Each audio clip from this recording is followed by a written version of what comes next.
Hey guys, it's Will, and I'm here late at night reading the 100th anniversary issue of Forbes magazine, and you can see it right here. And I think once again I've come across this business concept that I think is one of the most important business concepts of all time.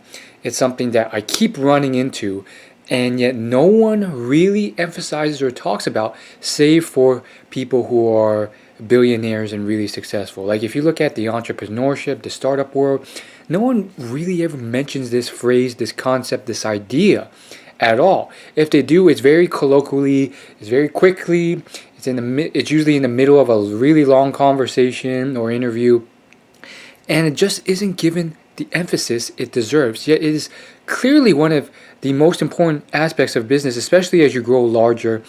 And I mean, it's such a tragedy that and I listen to so many small business podcasts and interviews simply because I want to be a millionaire one day, and guess what? Podcasts that interview millionaires, like Eventual Millionaire, they tend to have small business owners on a lot. So what is this secret concept? It's quite simple. It's durable competitive advantage. This is something that Warren Buffett emphasizes so much. And look at this magazine. This magazine proves it to you once again. This is something Warren mentions, but here's specific data to back it up.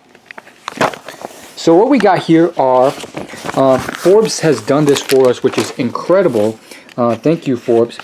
But we have 3 pages here. These are the top 50 companies in 2017. These are the top 50 companies in 1967. And these are the top 50 companies in 1917. So this is roughly exactly 100 years ago from when I am recording this. Now, here's the fascinating part. And this is really why Warren Buffett emphasizes not getting complacent, constantly growing your durable competitive advantage, and staying vigilant. And these are things that most business owners or most people who run or guide the overall strategy of a business, they don't do. When it's a booming economy and money is flowing in, like currently that's the economy we're living in 2017 as I record this. Well, it's about to be 2018. The new year's right around the corner, but the point is, if you don't stay consistent, you're wiped out. Look, it's color coded, and the color coding is where the secret is. You see, look how few of them stick around. The color coding basically underlies how many of them stick around. So if it's green, they survived from the last page to this page using the same name. If it's blue, they survived even further back to the page before, or not from 1917 and 1967, but not until now. If it's orange, 1967 to 2017, and then acquired or merged into a company on later list, will be yellow, and then created as the result of mergers of companies earlier. So really, to see which companies really lasted which top companies lasted the test of time, we go all the way back to 1917, and then what do we see here? We see that the only companies that really have stood the test of time are AT&T and General Electric. Those are the 2 companies that have lasted 100 years and have stayed strong. That is, and look how many just disappeared. Armor & Co., Swift & Co., Bethlehem Steel. I heard a lot about this company just reading books by John D. Rockefeller and the lives of some of these billionaire titans. But even this one, it's gone. Or at least, okay, so this one was acquired by Bethlehem Steel. This one is survived but outgrown. And it's no longer in the top 50 anymore. It's just a tiny shell of itself. Look at these. Pennsylvania PRR didn't make. They're not in the top 50 anymore. United Fruit, Pittsburgh Coal, Willys Overland. Like, they're almost unrecognizable these days. The only two are AT&T and General Electric. And that's a huge sign for me to study these two companies. How have these two companies stood the test of time for so many years, 100 years? How were they able to, fight the constantly competitive landscape where your competitors are constantly trying to eat your lunch and get you off the top 50 list and bankrupt you? Warren Buffett's not the only one who talks about this a lot. Bill Gates wrote a book called Business at the Speed of Thought. And I believe this was before Bill met Warren Buffett.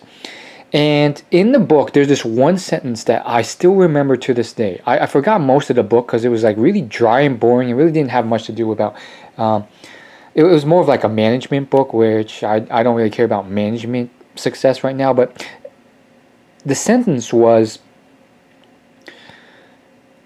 Microsoft is going to go out of business. I just hope it is in the next 50 years rather than the next 3 years. And that bit of insight, I think, is just incredible. It shows that Bill Gates understands that no business owner, even the CEO of Microsoft, should get cocky. And they should all face the truth that every business will eventually go bankrupt because of how competitive the business landscape is on a decade by decade level. You can just see how like all these companies are kind of gone. So the green ones are lasted until now, 2017. The blue ones lasted in the top 50 until 1967. So that's not horrible. They lasted a good while. That's about a good 50 years, but that's still not like...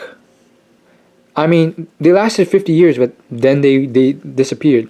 So Sears Roebuck, if you don't know, Sears is like... They almost went bankrupt, or they did go bankrupt, and now they're like recuperating, but not doing well at all. So much so that Family Guy made this kind of funny joke about them, where like a customer will walk in the store, and it'd be this like hellish desert wasteland, and they had to like take a horse into the store. But it's very interesting. Like this company did so well for so many years. There's Ford Motor Company, General Motors, then there's some I don't recognize. EI DuPont Del Nemours, a chemical company, another chemical company, Union Carbide and Carbons, Texas company, Standard Oil of California. So, and another thing you'll notice is how the top industries are changing. So back in the day, it was very commodity, chemical, and food based. You had a lot of food companies, one telecom company, but a lot of steel, food, heavy equipment, rubber, oil and gas, leather, mining, basically commodities. And there's some retail too. But then when you go all the way to 2017, the market's changed to all these tech companies. Like the top 5 or 6 are tech.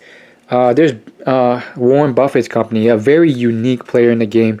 It's a conglomerate, which pretty much means Warren Buffett and his partner Charlie Munger are just at the top, just investing in like all these different companies of different industries, and then like putting them together into one conglomerate. So Berkshire Hathaway has all sorts of random companies, and it's really because of Warren's investing mind that they've made it to the top 5th company in the world. So that's incredible. But outside of that very unique situation, they're all tech companies. Apple, Alphabet, which is pretty much Google plus YouTube plus a few other companies. Microsoft, Amazon, Facebook. And then we have some financial companies, JP Morgan, Wells Fargo, retail, Walmart, AT&T still here, the telecom company. Incredible how they've done that. Procter & Gamble, there's financial, oil. Then there's more tech companies, Oracle. There's medical companies here like Johnson & Johnson. There's telecom like Comcast. And then there's more tech. Intel, Cisco. And I think this is very interesting. Again, I want to jump to Warren Buffett because he explained this really well in the latest shareholder meeting that he had, which you can find on YouTube for free. But basically, and I think he explained it even better in like a couple follow-up interviews that Becky Quick did with him afterwards, after that annual meeting. But basically, he said that these tech companies are just incredible because the industry allows you to just make so much more money. With commodities, like you have to have these enormous expensive factories and plants, and you have to mine the stuff and then ship it and then process it, and you have pay people and stuff like that. With a company like Facebook, or especially like Facebook or Amazon, where it's literally just like a website, like you get to cut out all those costs from like having a factory and stuff. So you're just making so much money off of like nothing. And it's not technically nothing because there's server costs, there's engineers, there's computer engineers, there's programmers, there's storage costs, which are expensive, really expensive. But nonetheless, I think they're still cheaper than all the expenses that come with a standard commodity company. And as you'll notice, there's like no commodity companies on this list anymore, except for maybe the tobacco company Altria, if that counts. But there's like no steel companies, no rubber companies, tons of tech companies. Nvidia, Priceline. Wow, I didn't know Priceline did so well. I thought they were a mediocre company, but who knew they were the 44th company in the world, or in America? That's interesting. I had no idea Priceline did so well. Yeah, so this is very interesting. And then, so the last thing I kind of want to highlight is just the those who survived not 100 years, but who did the next best amount, and those would be the blue and the orange. And the orange ones, especially in today's competitive environment, that's even pretty tough. But we have mining in Manu conglomerate. We have International Business Machines, IBM, of course, Procter & Gamble, Coca-Cola, Bristol Myers, Eli Lilly, Bank of America, and Johnson & Johnson. Now, yeah, I don't know about any of those, but what I do know is that Warren Buffett's investment in Coca-Cola back then was so monumental, and it also goes to speak how Coca-Cola was able to survive for so long. They're always expanding their economic goodwill and competitive advantage through advertising and building that goodwill with their customers. And they're just building massive factories to the point where they can make soda for so much cheaper than others can because of the sheer size of their factories. So they're expanding it in ways that can't be competed against. And Warren Buffett calls this economic goodwill. It's basically when if you go to a store and Coca-Cola is not there, you'd rather go to a different store than just buy the store brand cola there. That's really the essence of economic goodwill, and of course it can be created in numerous ways: advertising, great customer service, delivering higher quality products, and then essentially what that ultimately leads to is that customers are willing to pay a premium, maybe a ridiculously high premium for the same product, or maybe slightly better product. Then look at these blue companies. So General Motors, Sears Roebuck, Standard Oil of Indiana, Ford Motor, Westinghouse Electric, U.S. Steel, Pacific Aluminum. Let's take a look at the acquired and merged. Standard Oil, Texas Mobile merged into Exxon Mobil. Exxon Mobil is like still one of the top companies in the world. Radio Corp of America merged with GE. Getty Oil merged with Texaco, and then Chevron. Now Getty Oil is very interesting because The founder is J. Paul Getty, one of the richest people in the history of humankind. They're making a movie about his grandson's kidnapping. I kind of did my own research on Wikipedia. I feel like the movie might... I've seen the extended trailer. I like the idea, but I'm scared they will over-exaggerate it and paint J. Paul Getty as a really greedy, horrible man, which he might have been. I don't know him, but I don't want people to get the wrong idea that all rich people are evil or mean, and that if you're rich, you have to be mean or greedy. I don't think that's the case at all, and that's the one big thing I have about the movie. They're painting him out to be like this horrible guy who would not pay for his grandson's ransom when he got kidnapped. That's basically what the movie's about, but kind of preposterous. Like, if you actually read the true story it's based on, he did pay a lot, but he had to negotiate down the ransom amount to like it was still like millions of dollars he had to pay, which is like ridiculous. This is another thing. If you become a billionaire, pay for some like security guards for your grandchildren or something. That's scary stuff. Gillette acquired by P&G, Procter & Gamble, General Foods, split into Kraft. So some really cool companies here. And then the last thing I want to highlight with this list is what you see here in terms of the companies. Just like we saw in 1917, I believe, and I think Warren Buffett would agree with me, most of these companies will be gone, or at least not on the top 50, in 50 years from now, if not less. And you might be like, oh, that's impossible. And I kind of feel this way too, but you have to look at the truth. Some of these companies look like they're so strong right now. Apple, Amazon, Alphabet, Facebook, Johnson & Johnson, ExxonMobil, Walmart.